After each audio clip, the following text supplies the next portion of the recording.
Dances with Wolves wasn't just a film, it was a cinematic milestone that left a lasting mark on Hollywood. With its sweeping landscapes, emotional depth, and powerful performances, the 1990 epic introduced audiences to a rich and poignant portrayal of the American frontier. But behind the film's success are the real-life stories of the actors who helped bring it to life, some of whom have sadly passed away. In this video, we pay tribute to the talented cast members who are no longer with us, reflecting on their unforgettable roles, their personal lives, and the tragedies that took them far too soon. From beloved stars to lesser-known supporting actors, we honor their legacies and the impact they made both on and off the screen. Floyd Red Crow Westerman was born on August 17, 1936, and played Tin Bears in 1990 at the age of 54. His character embodied a spiritual anchor in the Sioux tribe, calm yet commanding, with a gaze that seemed to hold centuries of wisdom. But Westerman's private world wasn't always peaceful. Though widely respected, whispers from his early music tours spoke of deep personal rifts, the strange siblings who accused him of exploiting tribal narratives for fame, and rumors of falling out with fellow activists over money mismanagement. Behind the activist image was a man battling internal contradictions, torn between the stage and the sacred, between Hollywood's hunger for authenticity and his people's mistrust of fame. Despite performing with Sting, several Native leaders reportedly distanced themselves from him after he allegedly broke traditional protocol during a high-profile protest event in the 90s. In his final years, he quietly suffered from leukemia but refused chemotherapy, claiming it clashed with his spiritual beliefs. He died on December 13, 2007, age 71, from complications of the disease.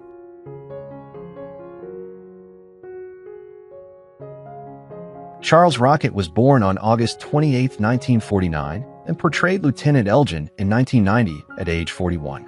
His character, rigid, obedient, forgettable, was a stark contrast to Rocket's volatile real-life trajectory.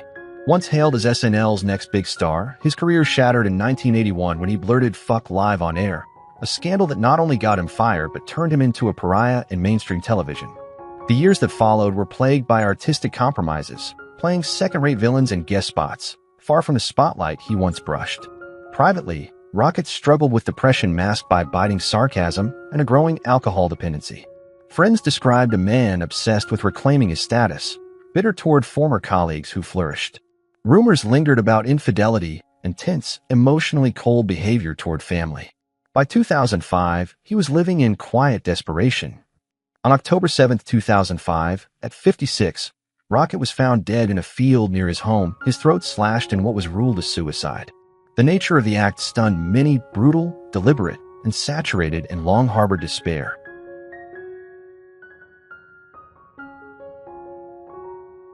Robert Pastorelli was born on June 21, 1954, and played Timmons in 1990 at age 36. Timmons was uncouth, loud, and foul-mouthed, a frontier grotesque, and Pastorelli's wild energy matched him too well. Hollywood insiders often said the actor never left the role. Pastorelli had a turbulent off-screen life steeped in drug addiction and chaos. His girlfriend, Chairman Jonovich, died in 1999 from a gunshot wound in his home, initially ruled a suicide, but LAPD quietly reopened the case years later as suspicion turned toward him. Pastorelli by then had spiraled, losing roles, friends, and sobriety. He was reportedly blacklisted by major networks after erratic behavior on sets and multiple failed rehab stints. A reputation for rage-filled outbursts and coke-fueled benders followed him to the end.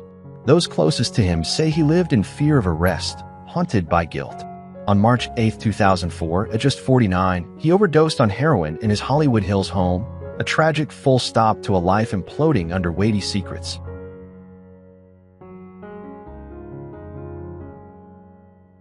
Maury Chaken, born July 27, 1949, took on the role of the deranged Major Fambrow in 1990 at age 41, a performance both grotesque and hilarious in its depiction of mental decay.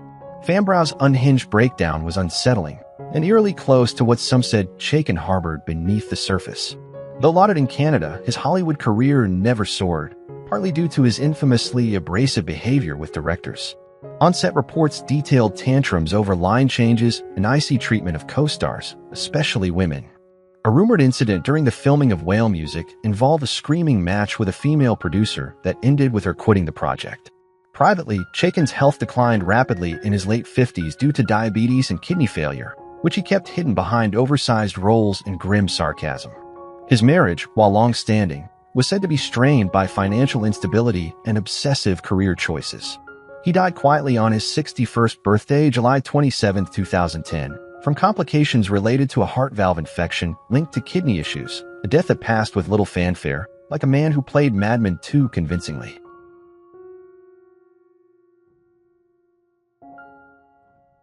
Doris Leader Charge, born May 4, 1930, played Pretty Shield in Dances with Wolves in 1990 at the age of 60. Her character, the wise wife of 10 bears, brought quiet strength and maternal warmth to the film, grounding it in Lakota authenticity. But beyond her on-screen grace, Doris lived a life laced with quiet suffering and hidden burdens.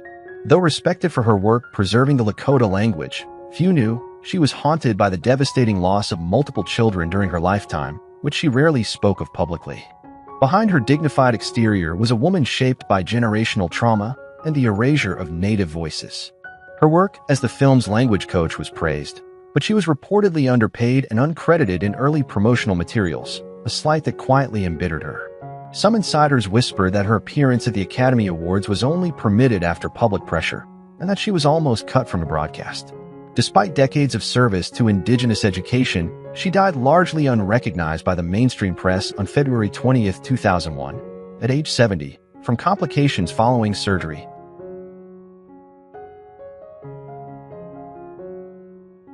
Jimmy Herman, born October 25, 1940, embodied the warrior stone calf in 1990 at age 50, a role marked by stoic bravery and silent rage. Yet Herman's real-life battles were far louder. A recovering alcoholic, he spent years haunted by what he called the poison blood of colonial trauma, a phrase he used to describe not just his family's suffering, but his own spirals into self-destruction. Though later celebrated as a voice for Indigenous youth, Herman's younger years were troubled. Abandonment issues, a violent streak, and estrangement from his children following a bitter divorce. Court records from the early 90s revealed a custody battle, riddled with accusations of emotional neglect. While he turned his life around through activism, some peers accused him of self-aggrandizing politics, once allegedly threatening to boycott a film festival unless awarded a keynote speaking spot. Despite these flaws, he continued working until his health declined. He died on September 13, 2013 at age 72, reportedly from cancer, leaving behind a complicated legacy of redemption clouded by an unresolved past.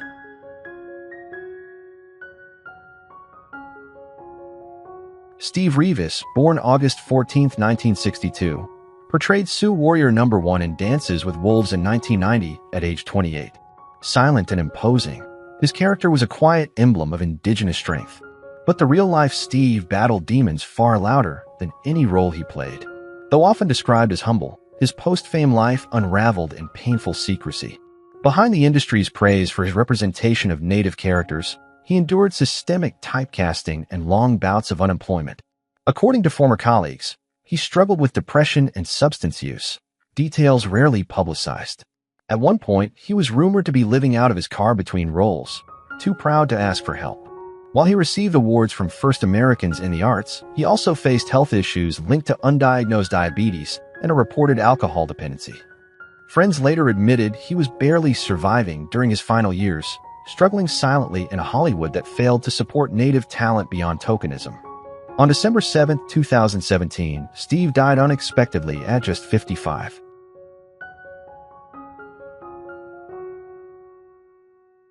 Mary Macdonald, born April 28, 1952, played the role of Stands with a Fist in 1990 at the age of 38. Her character, a traumatized white woman raised by the Sioux after a brutal childhood massacre, embodied emotional depth, internal conflict, and fierce survival. Despite the acclaim from her Oscar-nominated performance, Macdonald's Hollywood journey was far from idyllic. She struggled for years in off-Broadway obscurity, often overlooked due to her unconventional looks and refusal to conform to industry beauty standards. Though she was long admired for her marriage to actor Randall Mell, their quiet separation in the late 2010s shocked many, especially after rumors of emotional estrangement and long-term therapy attempts surfaced. Friends claimed Macdonald carried deep grief over her strained relationship with her daughter, which she never addressed publicly. Privately, she was also known to battle recurring bouts of depression, exacerbated by the pressures of aging in an industry obsessed with youth. As of 2025, she is 73, living a reclusive life in Los Angeles.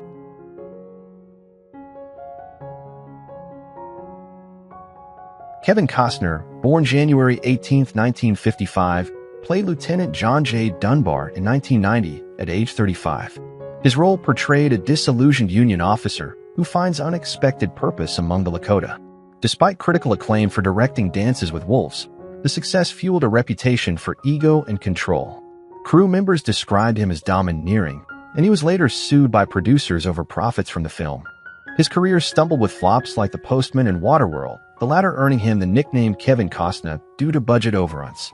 His personal life unraveled in 1994 with a high-profile divorce from Cindy Silva amid rumors of infidelity with a hula dancer.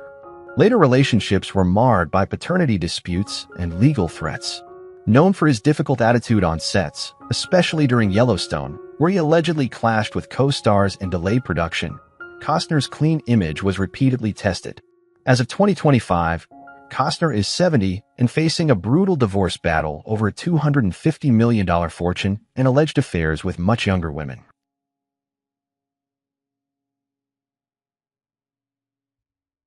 Graham Greene was born on June 22, 1952, and played Kicking Bird in Dances with Wolves in 1990 at age 38. His portrayal of the wise and composed Lakota medicine man brought rare dignity to Native representation on screen. But behind the calm exterior lay personal turmoil. Greene's early years were plagued by violence and instability. He survived a suicide attempt in his youth and battled alcohol addiction well into adulthood. Though he later became a staunch advocate for sobriety, those early struggles haunted his relationships.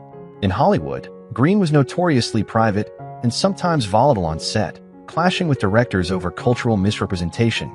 Rumors swirled in the late 90s about his disdain for co-stars who romanticized Native life without understanding it. Despite critical acclaim and an Oscar nod, his career stalled in mainstream cinema, in part due to his unwillingness to play stereotypes or compromise artistic integrity. Greene has spoken about periods of deep depression and alienation from the industry.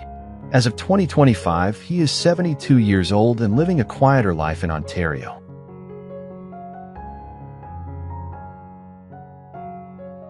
Tanu Cardinal, born July 20, 1950, was 40 years old when she portrayed Black Shawl in Dances with Wolves, a stoic and nurturing figure who served as the emotional anchor for her adopted family.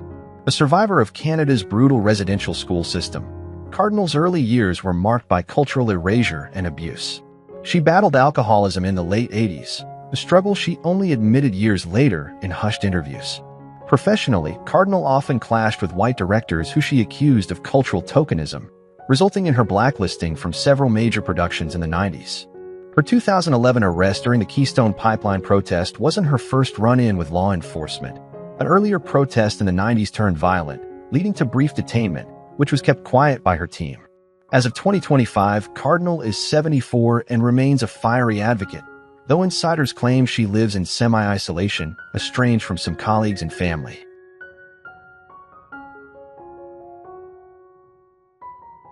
Rodney A. Grant, born March 9, 1959, played Wind in His Hair in Dances with Wolves at age 31.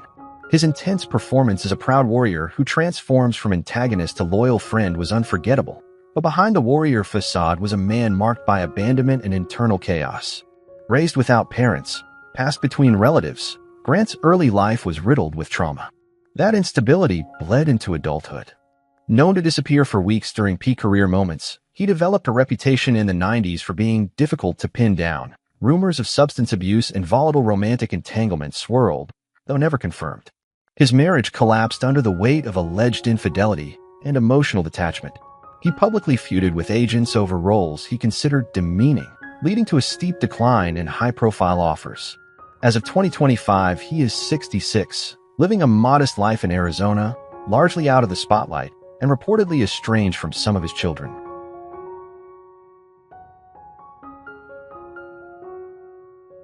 Michael Spears, born December 28, 1977, was just 13 when he played the Gentle Otter in Dances with Wolves. Raised on the Lower Brule Sioux Reservation, Spears dealt with poverty, racism, and instability at home. After the film's release, he was thrust into a spotlight he was never emotionally prepared for. By his late teens, Spears was reportedly experimenting with drugs and fell into a years-long battle with depression. In his 20s, a DUI arrest and court-ordered rehab nearly ended his career, an incident quietly scrubbed from press tours. He later channeled his pain into music and advocacy, but behind the polished persona were whispers of erratic behavior and volatile outbursts during film sets. A rocky marriage ended in divorce after allegations of emotional neglect, and he reportedly has a strained relationship with one of his children. Though he now speaks publicly about healing and sobriety, Spears' journey has been one of painful redemption. In 2025, he is 47 and active in cultural outreach, but those closest to him say he still battles inner demons.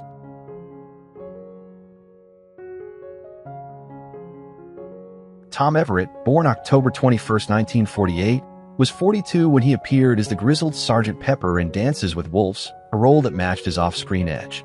While his performance was brief, Everett's behind-the-scenes conduct left a lasting impression, and not all of it good. A classically trained actor from the London Academy, Everett developed a reputation in the industry as brilliant but insufferable. Castmates described him as moody and prone to volatile tirades, often berating crew members for minor slip-ups. Rumors persist that he was nearly cut from Dances with Wolves after an altercation with production assistant turned physical, allegedly hushed by the studio. In the 90s, Everett's second marriage crumbled amid accusations of infidelity and financial manipulation. He was briefly investigated for tax evasion in 1998, though charges were dropped. Despite these scandals, he managed to reinvent himself as a playwright, but his plays often feature disturbing themes critics called thinly veiled autobiographical rage. As of 2025, Everett is 76, retired and reclusive.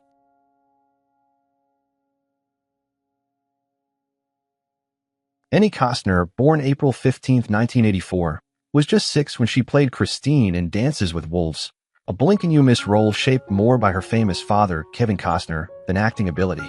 Though she later rebranded as a socially conscious producer, whispers in industry circles suggest her career benefited more from her surname than her talents. After launching Sound Off Films, she was briefly entangled in a 2017 financial dispute with a former business partner who alleged mismanagement and favoritism, claims that were quickly buried by a team of lawyers. Annie's marriage to Dr. Danny Cox has been publicly serene, but insiders close to the Costner family hint at tension, especially after Kevin's own messy divorce in 2023, which reportedly exposed internal family rifts and financial complications. Annie was named in leaked documents relating to questionable investment strategies tied to the family's real estate holdings. Though she remains a figure of poise in the public eye, her carefully curated image masks a web of privilege and silent controversy. As of 2025, Annie is 41 and still active in environmental film circles.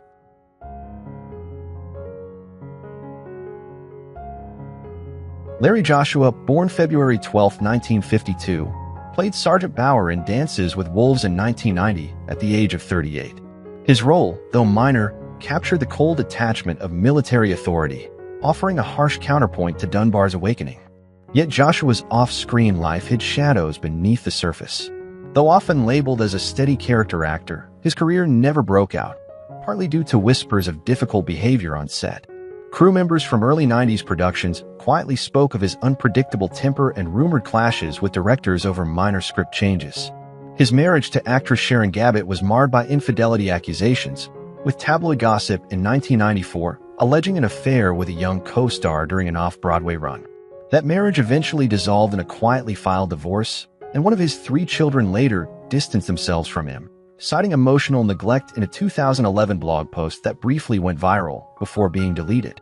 Joshua faded from Hollywood circles, with some insiders alleging he was blacklisted due to abrasive professionalism. In 2025, he is 73 and lives a reclusive life in upstate New York, rarely making public appearances.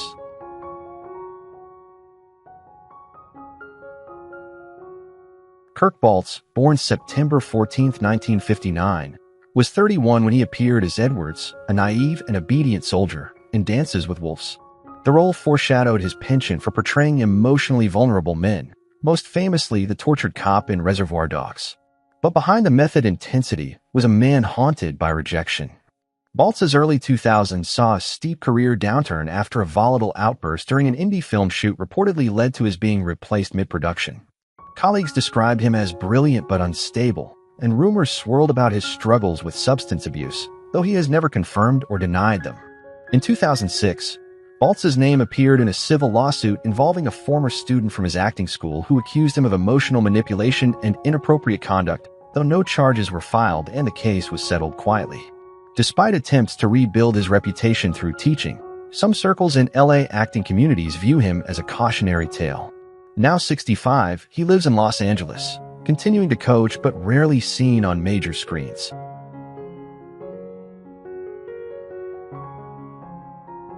Wes Studi, born December 17, 1947, was 43 when he played the fierce Pawnee warrior in Dances with Wolves.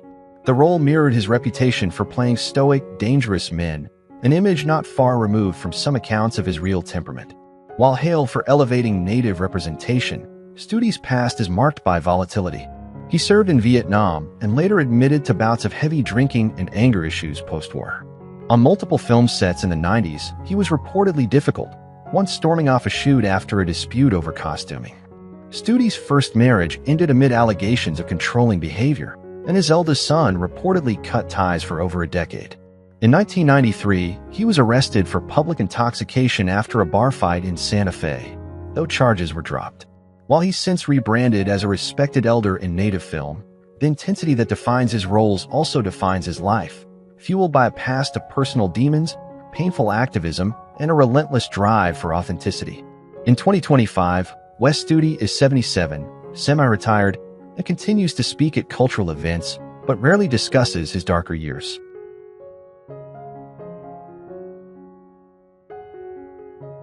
Who is your favorite character in Dances with Wolves? How do you feel knowing that the actors have passed away? Feel free to leave your thoughts in the comments below. If you enjoyed this content, don't forget to like, subscribe to the channel, and hit the bell so you don't miss future videos. Thank you so much.